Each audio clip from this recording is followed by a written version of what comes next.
The Colorado Springs Police Department needs to improve when it comes to pointing firearms at a scene. One key conclusion from a new use of force report released today. News 5's Natalie Chuck is in studio to explain what the report found and how the department plans to improve. Natalie. Well, Rob, in January of last year, the CSPD hired a consultant to assess its use of force. The department says it cost nearly $170,000 from their city budget. The new police chief says it will be money well spent if there's improvement from officers on the streets. You have requested additional transparency by both the cops and the citizens. You have common ground. In a nearly 300-page report, a law enforcement consulting group found the Colorado Springs Police Department to be a, quote, professional, progressive agency. We weren't forced in here by a court, by a certain type of complaint. We were asked to come in here and do this independent review.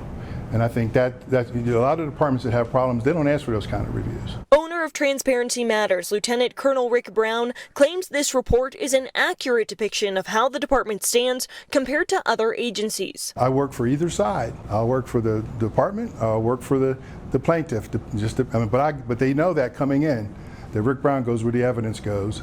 And that's, if Colorado Springs had a serious issue that I was concerned about, you would have heard me talk about it up there today. But Colorado Springs Mayor John Southers facing questions about whether a report paid for by the city to review the police department could remain unbiased. It's ultimately paid for by the taxpayers, if you will, but I don't know who else is going to pay for it. Data from the report says within nearly 4 years, CSPD officers pointed firearms at more than 4,000 people. 77% of those cases were ruled justified, but in 14% of the cases reviewed, pointing a firearm was ruled unnecessary, something the newly appointed Chief of Police Adrian Vasquez claims he wants to address. If we find that an officer was malicious in how they did something like that, for example, or like some other type of use of force, then by all means that officer should be held accountable for that, and we have a process in place. And Brown says reports like this are what help break down barriers between police and the public. Community engagement is key.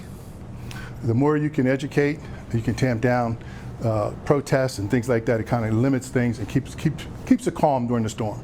And that's what we want. We want calm during the storm.